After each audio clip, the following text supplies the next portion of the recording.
Shiny say K, just do what I say and nobody die. I open the soda, I get the codeine and I pour up a lot. I pour up a lot, I pour up a lot. Me and my niggas, we go up a lot. We so up you not. Do say, when I get home, I'ma throw up these shots.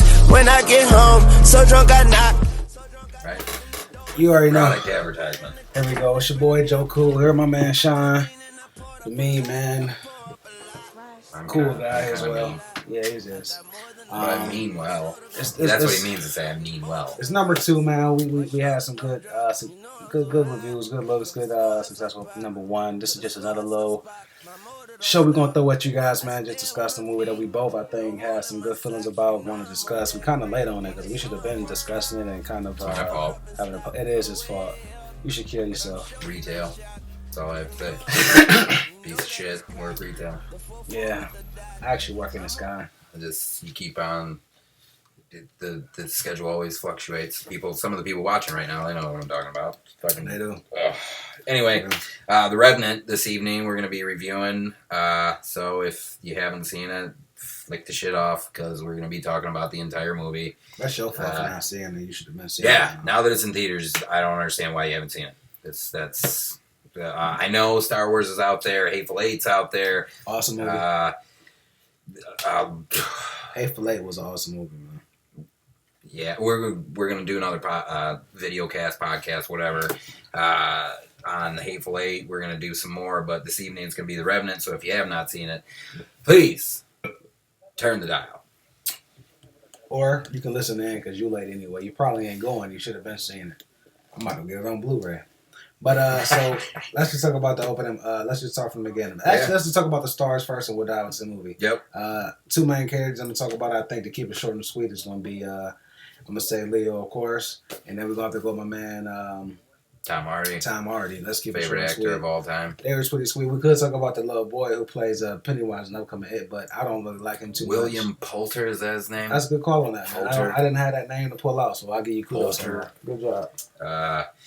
But yeah, go ahead. What did you think about Tom Hardy? Well, that we're definitely going to delve into. But if we're going to start from the beginning, I'm always a fan that when a movie starts out with a premonition or foreshadowing, and in which case this was foreshadowing with his wife who is dead, and she is peppered throughout the film. Just a little pep talk for the lady, to Leo. But once I saw that, I was like, okay, and we literally go from that into this amazing hunting /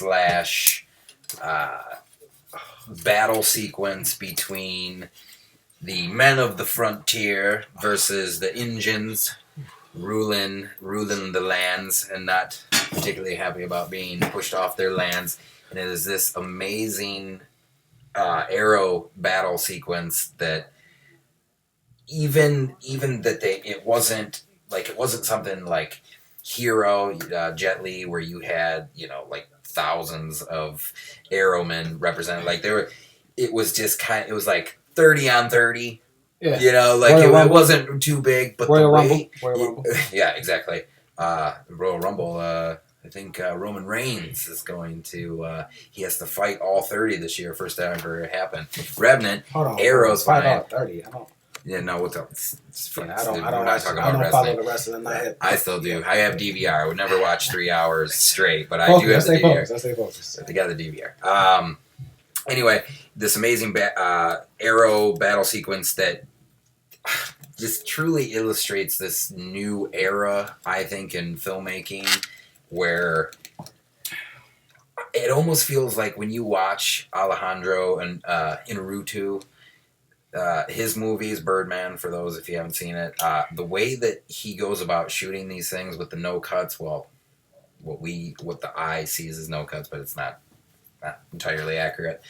Just it's nothing hard, and it makes you just go, oh my gosh, like the 90s, 80s, early 2000 filmmaking was kind of lazy, and this gentleman comes along and just kind of goes, this is how you could present a war sequence, or how you could choose to move your story along, in which case long ass takes, but not really. So safe to say that the raid, when it had the non-stop, non-cut sequence, one of your favorites as well, correct? The raid has a good one. The raid 2, that final sequence is crazy, but that again could be incorporated into American film. He brings up the raid. That's an Indonesian film, so another cultural point of view, if you will, that makes American filmmaking. You could try harder. You could try a little harder as far as like from behind the camera, but. Yeah. So sum it up, man, because you just gave him a lot. So sum it up. So well, no, this is just the first sequence. We're just, I figured we could go Act 1, Act 2, right? I mean, right. What did you think about that sequence? Were you not sitting there the entire time going?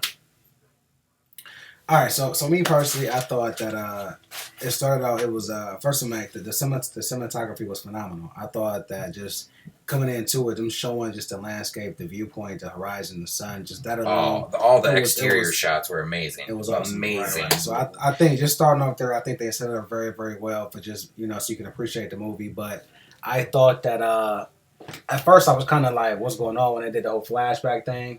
And then they jump forward into. I mean, it makes sense after while you're watching. After you watch, if you watch for 5 minutes, it starts to make sense. So after that, when they go into the scene, but like you were talking about with not having cuss, and it just goes right into the guy, the Native American or the Indian on the horse, and he's going and doing this thing, and you see the guy get hit with the arrow, and the Indian gets hit in the head and knock off the horse, and then cuts right back to my man Leo. Even the scene where it's in the water where, the guy's getting drowned. Bolter. That's an awesome scene in itself, where it's like the camera, you would think the camera's getting wet, but it's flawless. There's no hiccup, there's no drop off in that. So I think the beginning scene is set up the tone very well for what kind of movie it's going to be. Because you didn't see that coming. It's like, you're watching it, you're sitting back. And I like how they did the subtle arrows, like we were talking about earlier, like where it crept up on you. It wasn't like they made this huge sound effect. Yeah, it wasn't like a big old Michael Bay explosion. Yeah, it was very cool. I like how they did it. But I like how I set up, and they also the way they also made you realize who Leo and who Tom Hardy was instantly in that scene throughout the whole movie. It showed that Hardy was about himself, about them pelts, about making money. Yep.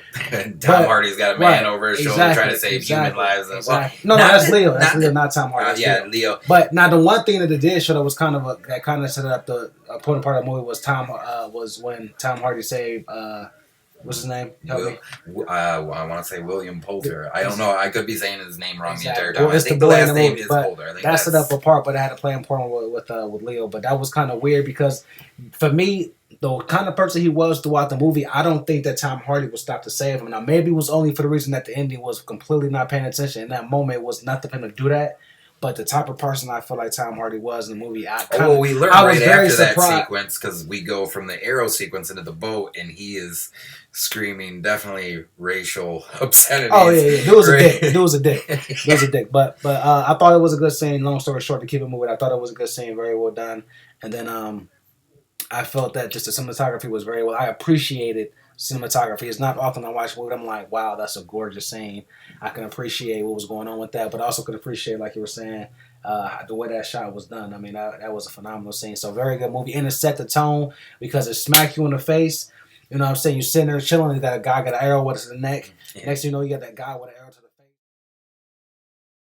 And so it sets it very well for a very intense scene, but you can't take your eyes off it because there's so much that's going on. So very well done. And then it leads into the conversation with them having on the hill, setting up the kind of scenario. On the boat we go to, where to the boat. So let's move forward. How hateable. And we can talk about this for a minute. How hateable Tom Hardy is. It starts to become. You learn very early on. You're like, and me, I don't watch trailers. Everybody else it's on, so I refuse to see them. So I knew nothing about what I was going to see when I first saw The Revenant. So I had no idea who Tom Hardy was going to play, other than he was going to be in it with Leo. And the first sequence is him tree. There's a camera over there. Yeah, I can't do both. It's almost too hard for me to remember to be looking at the camera and not all your icons down at the bottom and stuff. Like I can't. It fucks me up bad. Because when you start talking, I'll just see that's so much better. So much that I don't want to look at the icons. Anyway, So we lead into how hateable Tom Hardy is with his racial obscenities, and right out of the gate, he disagrees with Leo about what they should do next. Leo's like, we got to get off this boat. We got to get into the forest. Whereas Tom Hardy's like, no, we need to stay in this boat. We need to continue on the river and fuck Hugh Glass because he's going to get us killed. Which turns out he was wrong. They would have stayed on the river. They would have got pop. Yep. Yeah. Well, in terms of there's engines everywhere in this movie. They are called engines. Little engines. That's funny, engines. So we get to the shore after, I wonder if that's like a real bad racial slur for them, like engines. Yeah, it is. Really? Yeah, and I think they call them the Reed. Yeah, the Reed. Wow. But no offense. So we get off the boat and right out of the gate. I'm black. I can't be racist anyway. Go ahead. I'm listening. Right out of the gate, Tom Hardy is already very angry with Leo and the decision for the commander to take him out of the boat. And he starts basically trying to fuck with the son of Leo. And you're like, man. And for me... you talking about when he started throwing the shots, and it's him and the mom and the right, son. and he grabs the gun, like, did you kill Lieutenant? Yeah, so... Yeah. For me, I was kind of just on a sidebar. I thought Tom Hardy was going to be a good guy, and it turns out he is despicable, which we haven't even got into the worst yet, but we will.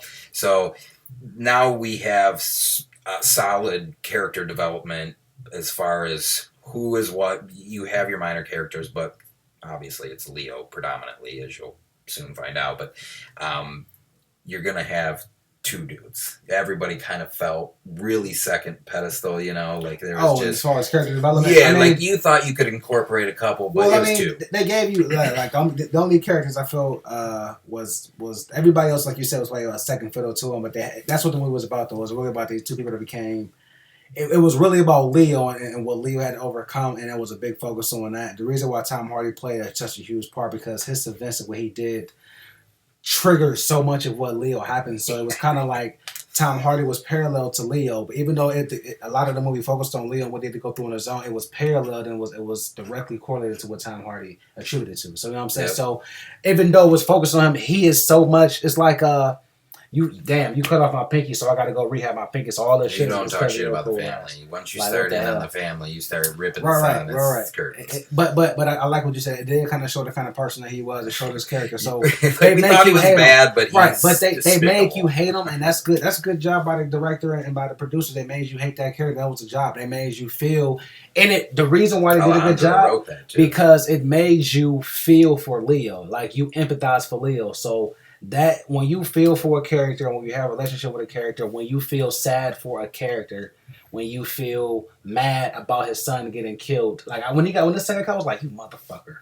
I like, you know what I'm saying? So when you do that, that's a good movie. I think that's a good story. I just want to put that out there, but I feel what you were saying. I love that line where at the end of Tom Hardy's rant, he grabs Leo's gun, and the only thing Leo says in the entire exchange is... I'm the smart one on the end of this pistol. Yep. You damn buffoon. Yep. He didn't say buffoon. I made that up. No, I think he did say buffoon. Check it out.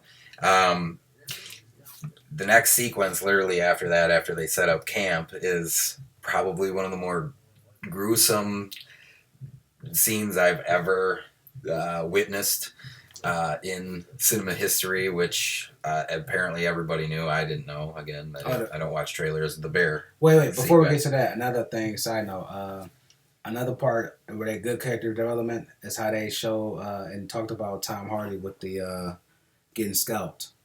Yeah, didn't take his head. To go through that, they gotta mess you up mentally. So that kind of just shows you the insight of what kind of person he was. Also, it shows you he had kahunas too, because you gotta have some. You knew he was crazy. You knew he was crazy. Right. So it just goes that much more of how they tried to develop the character, show what kind of person they was, even showing how the little boy was willing to go and stay, show that he was a soft-hearted person. That's why he broke down the in the town and blah blah blah. So I think it was just excellent character development, and it made you get a good relationship. Go ahead, finish up. Go ahead. No, there's no finishing up. Bear time. Yeah, bear time. Yeah, I didn't mean to stop your rant. Go ahead. Go ahead. Oh no. He made it weird, didn't he? Folks? No. He made it weird. I'm trying to keep it short. I'm trying to let you go ahead on. But so anyway, there's I would rival kind of Passion of the Christ as far as brutality was concerned. Maybe I'm overshooting it. Maybe I've had too many beers this evening, but I thought it got to a certain point where it was kind of like, oh, this is getting to be too much, just a little bit too much. But so well done that I wasn't like Passion of the Christ. It was just like whipping all over again. Where this is lots of Passion movement. of the Christ, where you have flesh getting ripped. Yeah, but it was just over. It was the same thing over and over again. Nails in the hand, the crucifixion. Bro, that shit was rough. I get what you're saying though. That shit was just as bad. I shouldn't be saying shit. Engine? No, the Lord's name in the same sentence, but listen. We were talking about a movie. That's not the same. We were talking about a Mel Gibson anti-Semite movie. Hey, he racist, ain't he? Fuck. He just doesn't like the Jew. Apparently, okay. He has be cool with the black folks. He's cool with me. Oh, well, don't get me wrong. I'm cool with the Jews too. But hey, as long as he ain't saying nothing about black folks, I was gonna say something. Otherwise, you shouldn't have said what you said about the Jewish folks. You shouldn't have said that. I know they hate the Jew, don't they? That's so stupid. Anyway, what's the Jews. Oh, So the bear sequence. First of all, the bear looked phenomenal. I thought. I don't know about you. Yeah. I thought it was really. I thought it was really shit. I was about to run off the chair. I thought I would run out the chair. I love the reveal. That's why, you wanted to, It was tense as hell because, they set him up where they looking at each other. And he cocked his gun. It was too late. And the thing, what I thought, I'm like, bro, that gun ain't big enough. Really? That's a gun for Bambi. If he was looking at Bambi, that's a gun for Bambi. That bear was looking like, bro, this is gonna be a mosquito bite, and he whooped your ass for that mosquito bite. Yeah, literally, and I ain't gonna lie, the part with the claws, cause like you right, it got to a point where, cause it was the point where he mangled him, and then Leo stabbed him and shit. He giving the run for his money, and it got to the point where I'm like, he is messing him up. The throat's where I lost it. Had his back for me, when he clamped down, when he bit up his back and he flipped him, then he was biting his guts. But then when he started doing this with the claw, at that point, I'm feeling every single rip because you seen them just grab. Because they did it so well, it was. And so then the one rip on the neck, I'm like, bro, he just ripping. I'm like, can you imagine? That's like, bro, I'm holding myself at this point. I'm watching a movie like this. This time I'm watching a movie like this. Yeah, that's what happened. I'm looking at a movie like this. I'm like, and then I'm holding this like, is he okay? Then, oh man, the throat rip. The throat then when rip it was like, literally made me. It go. was like they said, get the kit. I'm like, bro, I ain't no kid for that shit, bro. What you got? What kind of kids you working with? What you got? Yeah, a fishing kid? Especially back then, which is so hilarious. He just killed his son. He just killed his son right here. Joe's good idea was let's roll tape on the actual. That's crazy. No, not the movie. He doesn't. Anyway, so there was the end of the bear sequence. They tumbles to a fall. You got Leo with the bear on top of him. With this they had no meds as mentioned, and the makeup effects that were on his back, because we didn't see so much on the front, but the makeup effects that were on his back were so good. Oh, bro! So good. When it settled, when they showed it. Look, you see me. That's how it makes you feel. I'm acting like it's happening to me right now and shit. I gotta get myself in control. But you feel it, bro. Then when they showed us. When he was drinking water and it came out his neck. Oh my gosh, man, that shit was horrible. I'm sorry, man. I'm not over exaggerating. When you watch it, you feel them, like you feel it. Sure. Go ahead, bro. No, you got it. I mean, you'll feel the back, you'll feel the throat, so much. So I feel bad for drinking this beer because it's so soothing and good. I can't imagine having a big ass hole in my throat. That would be hilarious if it started to drip out of his neck. So they wrap him up in whatever concoction they could come up with, and ultimately he's just stiff as a board and is now incapacitated. So we lead into one of the more brutal kind of steps in a character you could possibly take, which is Tom Hardy does not want to continue on with Leo. He wants to get the fuck out of there by any means necessary, even if it means he wants the pills. Even if it means killing Tom Hardy. The pelts. Pelts or pelts? Pelts. Gotta get the pelts. Gotta get all them wolf pelts that they spent out there about 6 months trying to get. The pelts. at a certain point, Tom Hardy is asking Leo to blink if he realizes that he's going to keep them from living, and they should say fuck him. And Tom Hardy literally stuffs a cloth down his throat and says, "You better make peace with God, or maybe you don't." And just this weird sequence, which leads into Leo's son seeing this happen, and Tom Did he Hardy, pull it out of his mouth for him? Did he pull it out of his mouth for him? Yeah, he pulled it out of his mouth. The son did? No. Tom Hardy ultimately does after he kills the son in front of Leo. Leo, that was one of the stronger points for me as far as his acting was concerned. It was hard to watch Leo watch his son die. Like, it was, you're sitting there going, because you, I obviously I can't say I can relate to that, but I cannot imagine literally witnessing, you know what I'm saying, your son get killed in front of you. That's a very, like, that scene, and then like, and the reason why Leo was such a good actor, and my kudos to him, is because it's because, you know what I mean, like when Leo can't speak but you see his face, and his face makes you say, damn. You know what I'm saying? Like, you got to be a good actor, man. Like, you have to be a good actor. He could not literally speak. Like, it's a part of the movie that's 20 minutes long where this dude can't speak, can't talk. But his facial expression, the scene where he's talking to Tom Hardy saying, "If you want to die right now, just wink." That shit was so tense, but Leo can't even talk. No. So to create a scene that's that dynamic, that tense, that impactful, and have you in edge of your seat, because the whole time you like this. I was clutching my heart. You like what's gonna happen? You know what I'm saying? What's gonna happen? And to create a scene that tense when the character literally can't even speak, and it's that tense. So you got to be. That's good skills. I can respect that. Kudos, hats off for that. And then, like you were saying, the scene with the son, the fact that you can just see inside of somebody's face or somebody's eyes, you have to be a phenomenal actor to make me feel that. And Tom too, even when he's delivering that speech to him, you're like, oh. Yeah, you want to just hit him in the face. Punch you in the face. Look, punch Put up you. your dukes. Wait, punch. Look, wait. Put up your dukes. Punch you in the face. Boom, boom, boom. It reminds me of Vacation with Keys in it, and his son, he's like, "Come on, hit me in the face, son." You know what I'm talking about. Anyway, so that Poulter comes back after That was a good movie, Vacation.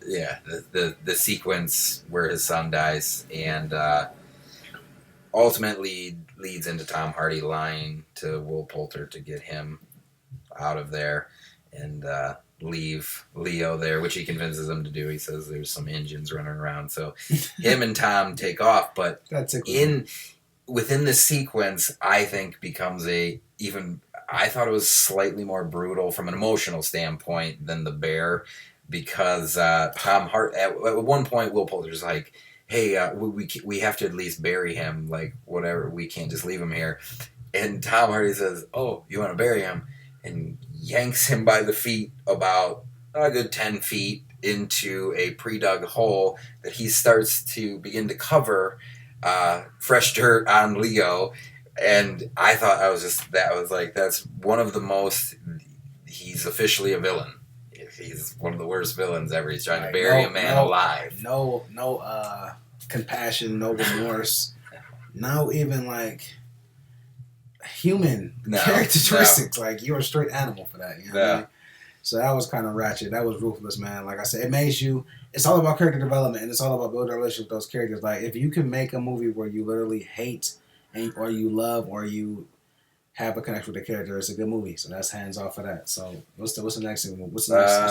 I think we then Will Poulter and Tom Hardy go on their way, and Leo starts to, eventually heal, which, as we mentioned before with the wife, begins to become more of a role in the film as far as carrying Leo on with lines, I think, like talking about the wind and how the base of a tree, pending the tree's strength and will, it won't be moved by any gust of wind. Anyway, it gets him up and rolling. You have a very tense sequence where he's laying on his son, which is heartbreaking. Somebody asked me, it was like, "Oh, how was the Revenant?" I was like, "Oh, gut-wrenching, heartbreaking, beautiful, tense, gut-wrenching." So anyway, you I finally thought it was just good. Thought it was just good, really good. Go ahead. I'm sorry. Wow. We do these things for wordplay. Anyway, so after that sequence, now we are officially with Leo for predominantly. Well, we check in on Tom later, but Leo pulls himself out of the grave, essentially. Literally. What am I talking about? Literally. And begins to, nibble on little things that he finds in the forest. What did he eat? A rat or a rabbit? Well, the first thing he finds is a frozen deer carcass. That was already ate. He scavenged a dead carcass. Yeah. Then he ate like a frozen fish raw, just sushi style. Yep. Well, somewhere in there we have that sequence where the Indians find him and he begins his whitewater rafting tour, which, he's got that bear coat on, but that had to have been cold as fuck. If they filmed it all natural, which that's the big thing about this film, was all natural light. So all the elements were real, and he's just, I'm sure he had, scuba gear or whatever, but I'm still cold as fuck to take that. Props. Maybe he'll win. Are you boycotting the Oscars? I'm boycotting the Oscars. Oh, Jesus Christ. Anyway, I've never watched that bullshit. Like, honestly, I never watched the Oscars because we never win, so it's not like it's a surprise to me. Did you say we? We're black, yeah. Black people never win the Oscars, bro. So I never watch it. He's not. As a matter of fact, I don't know why I hope Chris Rock says something smart. I was almost going to watch it just to see if Chris Rock addressed it like, yo. I watch every year. It's my Super Bowl. Every year. You hate that, don't you? We're going to have a whole other podcast about that. You just compared the Super Bowl to the freaking bullshit-ass Oscars, bro. You just made my blood pressure go from here to here. It's bullshit, bro. Anyway, so listen, back to the focal point. I don't watch the Oscars anyways, so I don't really care. So me saying I'm boycotting this, or is me doing this shit I do every single year. I never watch that shit. We don't win. They don't give it to us. Hey, go ahead. So after the whitewater rafting tour, I believe old Leo seals his neck with gunpowder and fire. Oh yeah, that was from cold, the bear claw, because he mentioned earlier he's drinking water and comes out, and he ultimately I did one of those. I did what it is. I'm watching it. I was watching my girl. I'm like this. And then I feel bad because at the time I was drinking a beer like this, and I was drinking the beer, and so you feel bad because I'm drinking it, and it's and he's drinking. It's like I'm like my bad. I feel it. It's kind of like when you walk past a homeless person eating a big ass like Subway 12-foot or like a Jimmy John's. I've never seen a homeless person with a foot long ever. No, it's like if you like in a restaurant eating like a big ass like steak and like a homeless person outside the restaurant and you like looking out there and you just like, oh my bad, it's good, and he out there homeless in the street. It's kind of like I give him $1. You don't want to look at him while eating a big ass steak on the street, just sitting there with a Last time I tried to give a homeless man food, he turned me down, so I'll never do that again. So it's money or bust. And I've actually had homeless people tell me, oh, $1, no thanks. What? All right. Later. You must be going around them fancy homeless people, because I ain't never had no homeless people. Charge $5 a pop, apparently. Man, I gave him home. So after the next deal, I think we stumble upon Leo's friend, which is a Indian that had just killed a buffalo, and Leo asks for food and gets some square. Ultimately, they have the secrets. They really become friends. Snowflake. I think that scene in the movie. Snowflake sequence. That's why I was doing that. I'm exactly. Not just the snowflake sequence to show like bonding amongst just kind of people just having a common bond and it not being no bullshit. You know what I'm saying? And then Leo passes out and he builds him a hut. You gonna cut off my soliloquy? I was trying to go into my whole little. Yeah, your friends builds him a hut. Go ahead, did it twice. It's twice now. This dude, it's twice now. Go ahead. No. Oh my god. So look, okay, so the whole thing is like the guy, they first of all, at first he approaches like he's an enemy, but then they find a common bond with the snowflake saying, and then he notices that he's hurt, he's in need, and his experience with the engine at this point hasn't been the greatest, you know what I'm saying? So the fact that they can come together, he can extend that olive branch to him, was just showing that there was good people out there, just human nature, and they could connect on that bond. Well, they both have vengeance on their mind. Correct. And then at the same point, though, but why would he feel the need to have any kind of relationship with him? Because he doesn't know what kind of person that Leo is. You know what I'm saying? It's frontier. Like back then, there was a lot more loyalty and respect. Like not so much loyalty, but like this respect of like a human being. Like I don't need to kill you. Like, aside from the Indians and the whites at the time, but I'm talking even amongst whites, there was this weird, with the exception of Tom Hardy, of course, in this film, but like. We have to go out and save this man, even though it's going to cost us a bunch of supplies and whatever, but we just have to save this one man, being Leo. Like, you know, like, this is a weird thing. Like, we would never do that nowadays. We'd be like, hey, satellite photo. Nope, don't see him. We're out of here. Like, it's just a weird. Anyway, so this Indian builds Leo. Leo passes out, and he builds Leo a hut in this snowstorm, and you're just like, oh, man, best friend ever. That's what I was going to say at the end of your sentence, ever, because you were going into your soliloquy, you say, and he turns out to be the best friend. Would you build me a hut in the middle of a snowstorm? I don't think you would. I wouldn't. Yeah. I don't think, this man did. I would toss you a blanket. But he not only built him a hut, he left him food. But no, this is the thing. He wasn't even inside the hut. He built it for him. Yeah, he was out just there around in the him. cold. No, he left him. He left him. He had to. He didn't build it for two. He built him a hut. And he didn't build it for two. He built it for one. Yeah. Fuck that. This ain't the Titanic talking about some. That's the best friend ever. Live on. For one. This ain't the Titanic talking about you live on. No, squish your ass over. Let me up on this piece of wood till we both gonna float away. And Frank. Or what's her name? Frank. Oh, shit. Wrong movie. What was it? Anne Frank. I know. Diary of. Diary. Right? No. Anne Frank's what's the chick? The lady in the attic with the Nazis. I know. What's the Titanic? Titanic's Leo and Kate Winslet. But what's her name? Rose. Yeah. Thank you.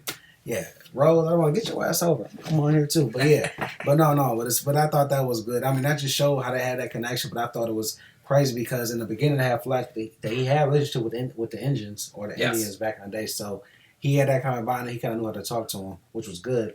I think I actually, of all the bullshit we've been talking, I kind of skipped over the fact that Leo's son is Indian. Yeah.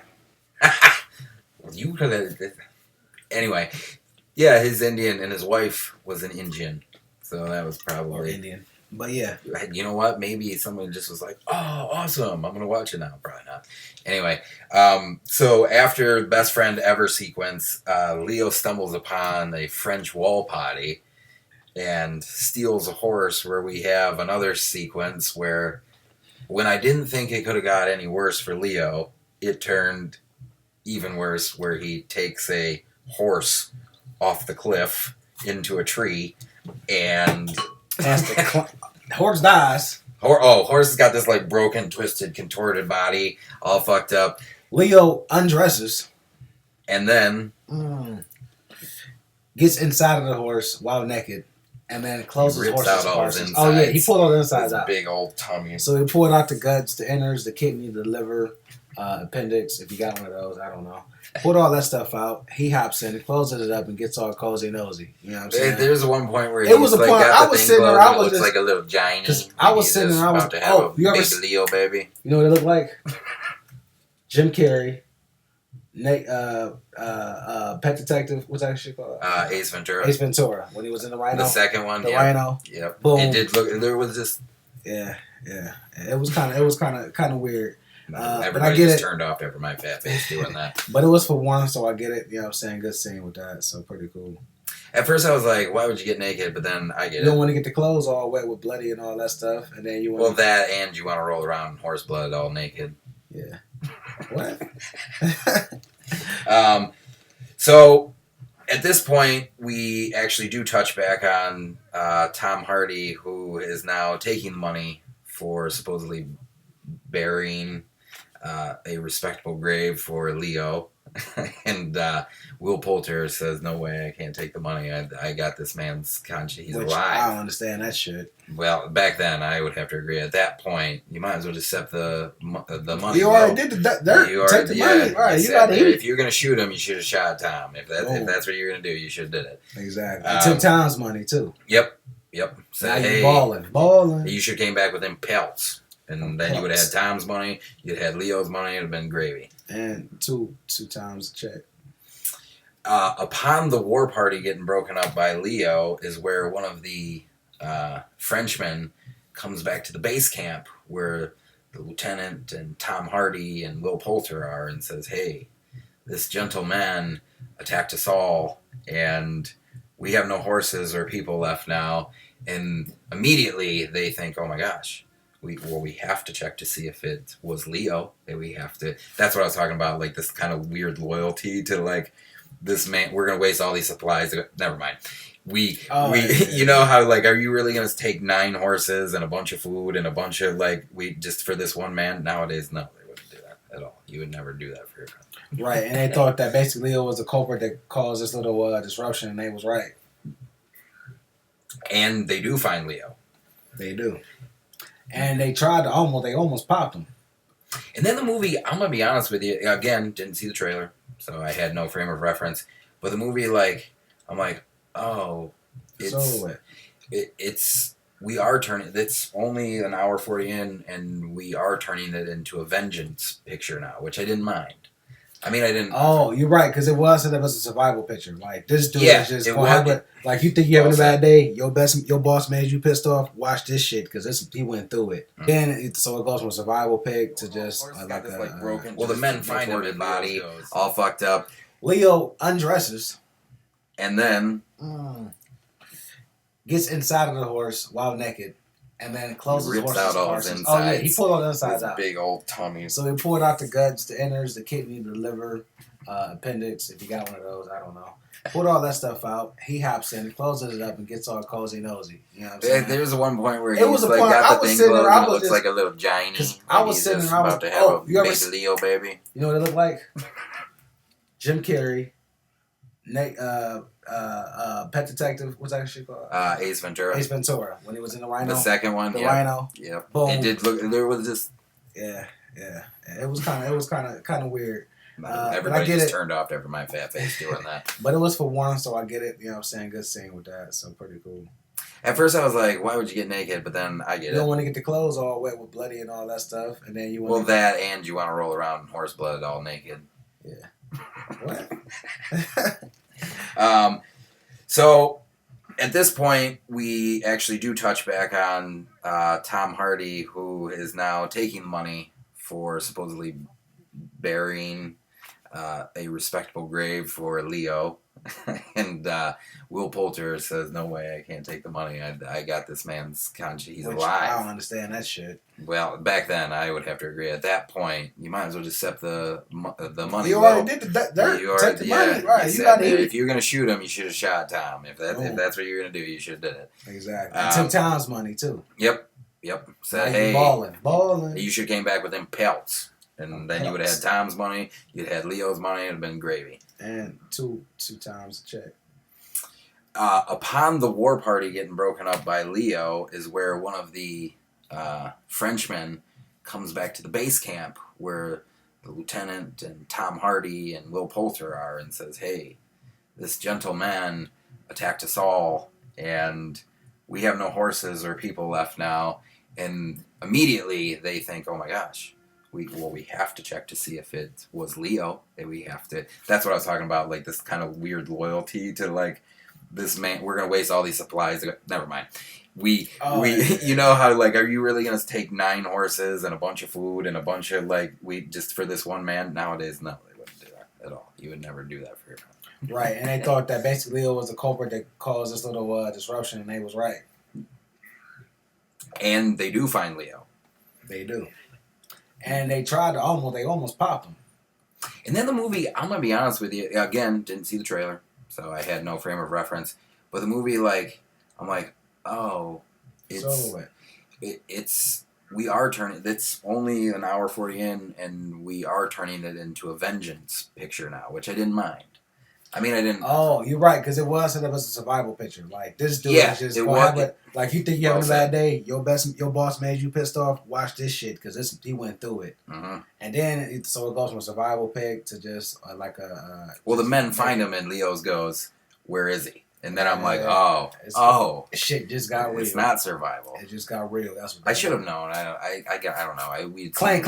Yeah, for sure. Pow. And rightfully so. He tried to bury a man alive. He killed his son in front of him, and then he tried to bury him alive. Worst human being ever. If anybody's got to go, it's Tom. So it's the guys to go. So they get him back. They get Leo. He's got to go. Oh, for sure. Leo. He's got to go. You ever saying this is the end? He's got to go. When he was talking about Danny McBride. He's got to go. I'm sorry. That's why I love Danny McBride. Side tangent. Let's get back to focus. No, this is pretty funny because they did that in the video interviews that they were doing. Oh, they did. He's like, I don't know about Danny, man, but he just can't. And Danny comes into right. He's like, his fucking feet stink. I can't deal with the shit. It's not happening. Oh man, I kind of want to watch this at the end now. So they get back to the camp. Of course, Tom Hardy is gone, and he's left with all the money. And now it comes into what I had no idea. I was so happy. A Leo going after Tom Hardy now and saying, I don't give a fuck if I'm all fucked up and I need rest. We're on to this. I'll spare you the details on the lieutenant. I'm sure you can come up with it on yourself. We'll hop right into the juicy stuff. Yeah, fast forward. The juicy stuff where it's on. You have now Leo chasing Tom through the woods, guns ablazing. Basically, they catch up to each other. As long story short, they catch up to each other. Yeah, I don't need to tell you. They go to the point where Leo was like, "Look, I need to get in contact with this man. You got a way to find him. We're gonna work together." They like, "No, don't do it." He like, "We gonna do it." Fast forward, he catch up to him. They face to face, man to man. And Ish got real. Boom. Go ahead. Well, I do want to talk about the fight sequence because I thought, no, that's what I'm saying. They just met up, so go ahead to it. Right. Then the Alejandro's filmmaking comes into play again, where we are being tricked into not thinking there's any cut, but it plays so smoothly when they're running around, and even I thought it was when it was the duel with the knife, how they're using each other's weight and going down. Oh yeah. First, I think we get the axe chop with the hand. Oh, he cut off Tom Hardy's fingers. Yeah. That shit. We get the axe chop with the hand. Oh, he cut off Tom Hardy's fingers. Yeah. That shit was funny. Well, it hurt. Yeah, for sure. It made me grab my hand because I was like. Because he took these off right here. All these right here. And then boom. Tom Hardy. So you like this now. You fighting like this. Yep. You doing one of these. He went, shh. Was it these? Was it these two or these? How was these two. It was these two. Okay, so he got one of these. He making punches like this. If it had been one more, he could have done the big. I thought it was like this. I thought he was doing this. I thought he had these two. But he had these two. That's better than I thought. Oh, my real. We look retarded as hell doing this. Go ahead. No. Go ahead. No, it's hilarious. Right. See, we shouldn't be making there was fun. some leg stabs, which the worst for me was when Leo stabbed him in the back of the knee. Through the kneecap from the back. Mm-hmm. Did he rip it down too? Mm-hmm. He hit him so we stabbed in the back of the knee and ripped it down. Long story short, it was gruesome and messed up. But who got stabbed in the hand? Was that Leo? That was Leo. Oh, so look, he tossed him off of him, right? Tossed him off, and he just took the knife, boom, in the hand, threw the shit, crucifixion style. But I do want to talk about. I'm glad you brought that back up because I do want to talk about how they were using each other. Like the camera is following the sequence of the changing of offense, if you will, with the struggle for this one knife. And I loved how it's done, where it kind of comes to Tom Hardy's face, and then we go back down to the ground, and he's bringing it like it is just this smooth sequence, which ultimately ends up with Tom Hardy dying. Well, not dying just yet, getting stabbed. And true. And he says another despicable line. He says, "Oh, you went all this way to get your vengeance, but it's not going to bring your boy back." Yeah. Till the end, Tom Hardy was. He still was a dick and still knew what it was like. So you went through all this shit, but you ain't get them pelts. You ain't got no cash, and you ain't got your boy. And then we have Poetic Justice, Janet Jackson, right? Is that right? Poetic Justice. Leo does not kill Tom Hardy. Looks across the river and sees the engines. Earlier in the picture, Leo had saved a woman from being raped who happens to be with this crowd that he sees across the way. And as Tom is dying instead, he looks at him and in Engine says, "Revenge is left in the Creator's hands." And he floats Tom Hardy's body to the Indians, who ultimately take his whole scalp this time, as foreshadowed by my man earlier, with the official They don't show that. removal. They don't show They do that. not. They They do don't not. show You it. just hear him scream, and you're like, well, he had been stabbed everywhere. No fingers, the leg, the fucking in the heart, the fucking scalp. It was curtain call for Tom. How does that work? Do you die instantly from getting scalped? Obviously not. No, but at that point he had to pass out from the pain and bleeding pretty good. I'm just saying, like, so when you get scalped, do you just? Then again, are he you did just, take a cold water Are you trip. just sitting there That like? helped out. Are you just sitting? It would have came from going into shock, maybe. Like, so you maybe not going into shock, so you probably felt the whole thing. But I'm just thinking, like, how long do you die from getting scalped? No, that's going to side note. How long do you die after you get stabbed right there? Yeah, no, he was Oh, messed yeah. up, definitely. He was messed up because Leo was messed up, and Leo had the part working there, so he was messed up. What about the part where he, like, ripped open his... Did he, like, rip open one of his stitches or something? What part Tom bit Leo's face at one point when they were on the ground rolling around. I think he bit either his ear off or his face. That happened, and then he okay. spit it out. He spit it that was out. horrible. Yeah, that was pretty bad. Floats him to the Indians, and we are coming to a close. Before I talk about how I felt about the end sequence, would you like to? How did you feel about after he sees his wife? That whole sequence. Talk about that. You talking about when he, like, starts the flashback of his wife with a little tree and, like, this... Vision, I would call it, where his wife looks at him and then obviously walks out of frame, and, you know, it's not your time, you know, Leo. And we pan to the shot, and this is what I was going to ask you about, where Leo's staring kind of down, and then looks you right between the eyes at the end, and then it cuts. Now, I've heard a couple responses on how they felt about him breaking the fourth wall and looking at the crowd, if you will. And two said they liked it, two said they didn't care for it. I was all in. Like, it was almost like that. I've been through all this. Should I, or I'm going to, or will I? I like the fact that he looked at the audience at the very end sequence. I thought it was good. What about you? I thought it just made... I didn't think it added that much more intensity to the movie. I thought it was a good way to end it. I feel like it left you with that perspective of kind of, because it made you curious for one, like, so what happens? Like, you really don't know. But him looking at you, like you said, I think the way, when he looked at you, I think it was just him trying to show you a reflection of what he's been through. So it was basically him looking at you saying, look at me and look at what I've been through, and my face says it. And that's like, that's what it was. It was just like when you look at somebody's eyes, you be like, man, damn, you've been through a lot, bro. Like, you've been through a lot.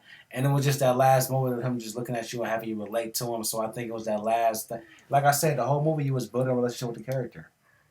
What better way to end up building that relationship to have him look at you now and say, I just got through going through some bullshit. Do you feel me? Do you feel me? See, now I'm looking at you. I need like an action camera. But no, I thought it was phenomenal. Like I said, I thought the wandering movie was eye. done very well. I appreciate the whole movie. We're running kind of long here. We got to wrap it up. But I thought it was phenomenal. I think you think the same. What's your last thoughts on it before we wrap it up? Nothing. See it.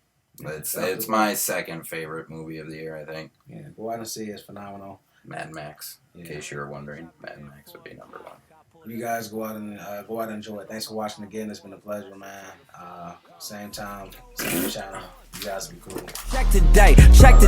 Feeling like parolees on they exit day. Honda late. Ain't rocking that roll, ain't no more time is up. Cause ain't a diamond shining bright as us. Faded, line it up. Thuggin' with my Padres, meals we eatin', check the entrees. Know my name in every country. Engineer, only nigga that can punch me. Nigga, I go crazy on the mark ass nigga tryna fuck with the Diamond Lane gang on me though. It's showtime, no Vivo. Same nigga when I came, gon' be the same nigga when I lead up. Heartbreaking like P-Lo. Do everything on the D-Lo, cause I don't like niggas on my stilo. Hit the connect, get fresh, spray on some cologne. It's 2 o'clock, lil' mama blowing up my phone. I'm like, bitch, I be there 4 o'clock. I pulled up at 5:01, racks in on my 501s, hustling till the 50 comes. Finna throw a lot of ones, I done made a check today.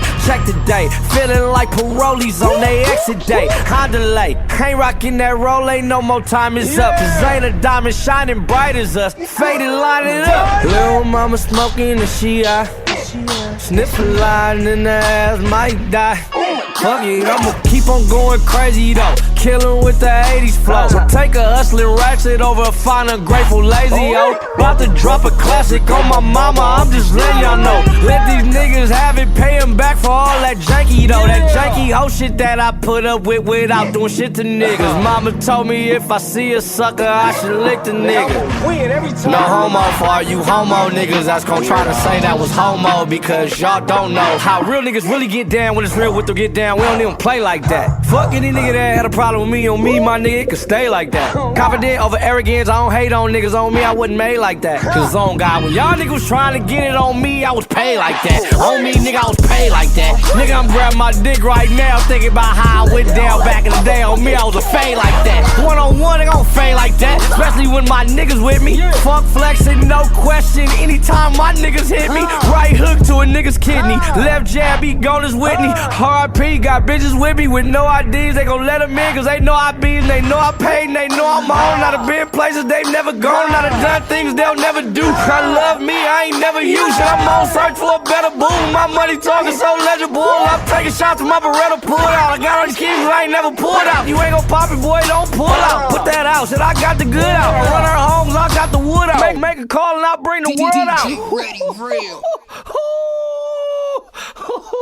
Oh, shit.